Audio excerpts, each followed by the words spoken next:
Good afternoon. Um, my presentation has two parts. The first one, profile of musical documentation at Morelia Cathedral. Around the Morelia Cathedral documentation music papers, it should be noted that currently there are not published non-updated music catalog or repertoire preserved. Today, the access to research in this archive is not possible. This condition might be the same since 1972, when Miguel Bernal Jiménez published La Música en Valladolid de Michoacán, because when Bernal talks about music and composer whose music is held at Morelia Cathedral, his text is based on an inventory wrote down by Francisco Vanegas Galvan in the beginning of 20th century. After that, few studies around music in Morelia Cathedral have been published. For example, the marvelous work by Robert Stevenson, Renaissance and Baroque Musical Sources in the Americas, include only information based on Bernal catalogs from 1939. In 12, there was another published by Mary and Harry Kelsey called The Inventory of Choir Books at Morelia Valladolid Cathedral. Kelsey reports 129 items, most of them of plain chain, divided in manuscript and print. The last inventory I have seen, though not yet published, of Morelia's Cathedral Archive of Music is dated in 2005. It contains 420 folders and circa 640 works.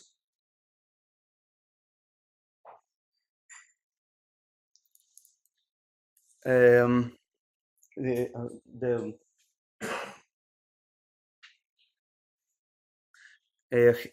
you can see a little overview of recent research work focuses in Morelia Cathedral music.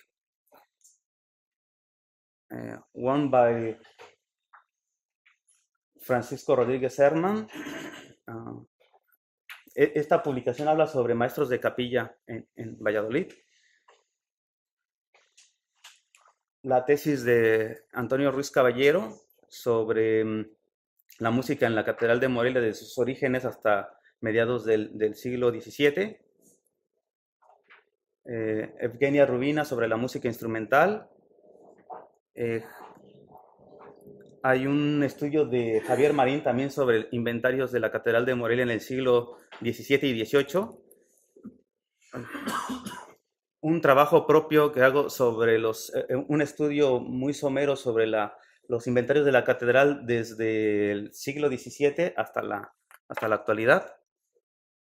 Los actuales archiveros del archivo de la catedral publicaron este panorama, algo así como de trabajo de divulgación sobre la música en el siglo XVIII, y tal vez el trabajo mejor logrado hasta ahora, la tesis doctoral de Violeta Paulina Carvajal sobre la capilla y las tradiciones musicales en el siglo XVIII en la Catedral de Valladolid. The second part of my presentation is about musical documents projects on Colegio de Santa Rosa archive. The Colegio de Santa Rosa de Santa María de Valladolid was founded in August 1743 by Bishop Pablo Matos Coronado to give support to young orphan women. Years later, the school accepted only Spanish students, or Rosas de Castilla, as all manuscripts show. Later, the cleric Francisco Javier Vélez de Guevara got numerous income to ensure the survival of the school and also ordered the formation of Escoleta de Música. For this reason, since 1755, school girls receive musical instruction. Thanks to pay bills, we have known of some teachers in music, of music theory, singing, violin, and organ. It is still uncertain when and how the music archive at Santa Rosa was formed. Some musical works shows a close relationship with Morelia's cathedral. It is possible that several villancicos and cantadas had been donated or sold by cathedral to Colegio de Santa Rosa. Miguel Bernal Jimenez discovered the music archive of the Colegio and began to investigate its history. In a few months, he transcribed and prepared some compositions that were performed in a concert. After that, Bernal published the first systematic catalog on musical sources in Mexico, as said Robert Stevenson in Renaissance and Baroque musical sources in the Americas. The main catalog criteria used by Bernal organized his catalog in religious works and secular. Both categories were separated in complete or incomplete works. Unfortunately, Miguel Bernal Jimenez died in 1946, and musical research in this archive was interrupted. In the beginning of 21st century, the musicology care of Conservatorio de las Rosas reorganized the archive. Then all music papers were cleaned and repaired in required cases. New bags of mylar, an inert plastic material proper for the preservation of paper documents, were prepared. Finally, the conditions for the development and to restart working on research were ready. Now, we can see a little draft of total works contained in this archive, musical forms and composers. Bueno, aquí podemos ver en esta fila el resumen de obras que presentó Bernal, distribuidas en completas e incompletas, y los fragmentos y cómo se encuentran en la actualidad. Ha habido cambios importantes. En el tiempo en el que Bernal descubrió el archivo, se conservaban obras que le llamaron muchísimo la atención, entre ellas un par de oberturas instrumentales completamente, una de Antonio Sarrier y otra de Antonio Rodil, un par de villancicos de un maestro de capilla de Alcalá de Henares, que era Francisco Moratilla, y un par de sonatas para guitarra que puso en el primer concierto, pero esas obras, cuando la cátedra de musicología empezamos a trabajar con el archivo, estas obras, todas las que se montaron en ese concierto, ya no se conservaban en el archivo. Son los cambios más importantes que ha habido. En algunos casos la reorganización minuciosa permitió completar algunas obras e independizar algunas otras, pero digamos, en cierto sentido, el catálogo de Bernal marcó un fuerte paradigma en la investigación musical de la música virreinal del siglo XVIII en México. The principal goal of this presentation is showing the great advantage of cataloging under rhythm normative. Nowadays, 2 cataloging projects are working in this archive. First one by Avilene Cuevas, who studied and cataloged sacred repertoire, like masses, motets, antiphons, salves. Her catalog is near to get a date to do a public dissertation to get her title as musicologist. Second one, my own doctoral thesis about villancicos y cantadas, held in this archive, will include a critic catalog following rhythm criteria too. Why rhythm for this project? Because it is an international database that allows a major diffusion of national and international archives, while it proposes carefully established criteria that grant the cataloged material require homogeneity to receive catalographic cards from all around the world, considering, of course, determined characteristics and temporality of repertoire. The standard of catalographic card for its presentation in printed form is one of the aspects that command more reflection for the cataloger. The RISM normative proposes a complex and yet complete structure for the card that allows us to describe the document in point form from different perspectives. However, a cataloger also proposes clarity and practicity in use for the readers and investigators who need it. For such reason, we propose a critic and balanced briefing of the 7 blocks that make the RISM card. For example, the card number appears between brackets in the upper part of the card. Afterwards, the corresponding fields of composer, signature, title, date, musical form, proper title, or diplomatic notes are displayed.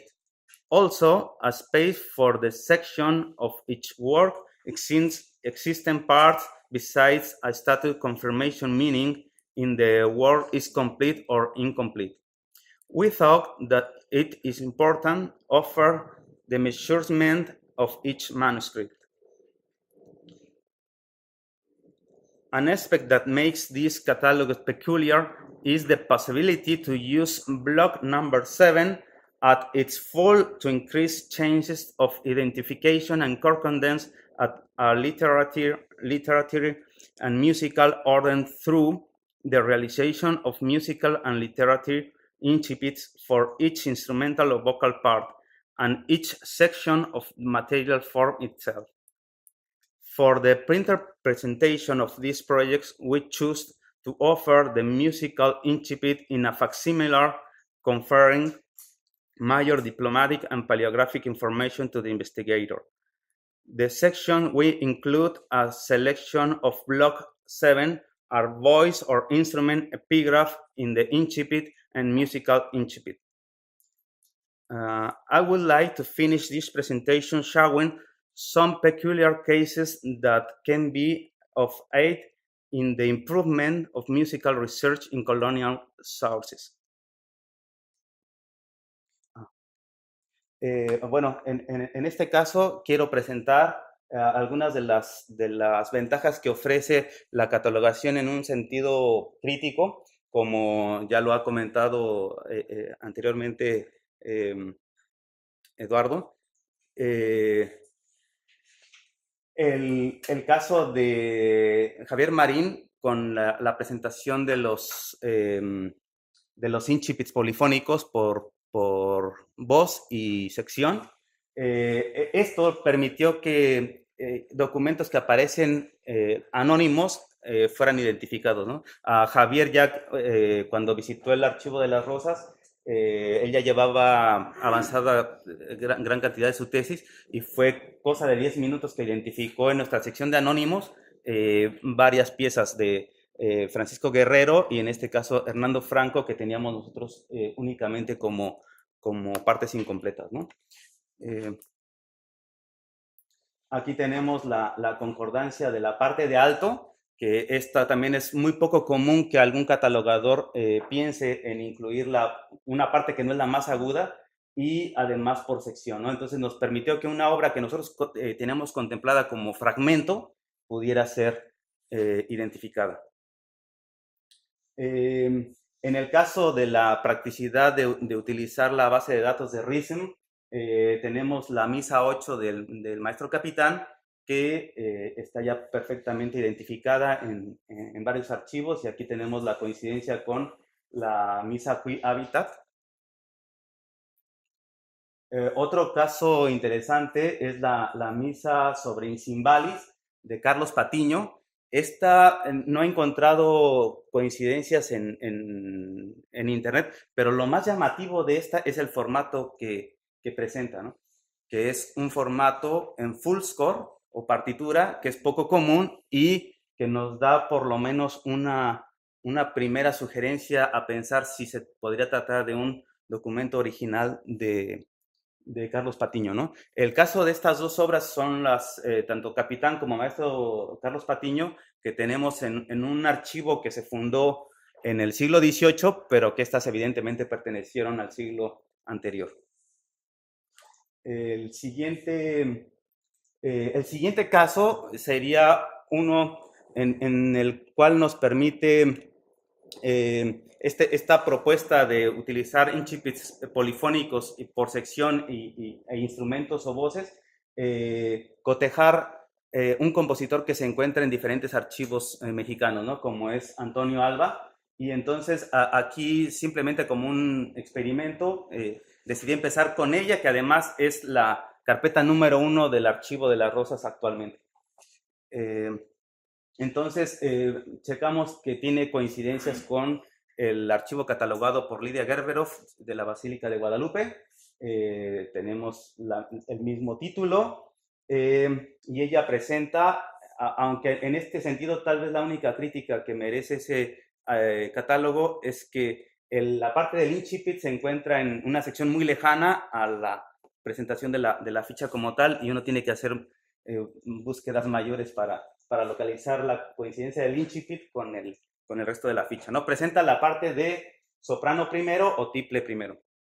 Luego, checando el catálogo aún inédito sin publicar de Aurelio Tello sobre la colección Sánchez Garza, que también ya fue mencionado, tenemos que está mucho más completo que el de Lidia Gerberov, ofrece más observaciones y coinciden en que utilizan la parte de tiple primero para hacer la entrada musical. Entonces, pues el siguiente paso sería checarla, porque nosotros tenemos esa misa en la carpeta número 1, ¿no?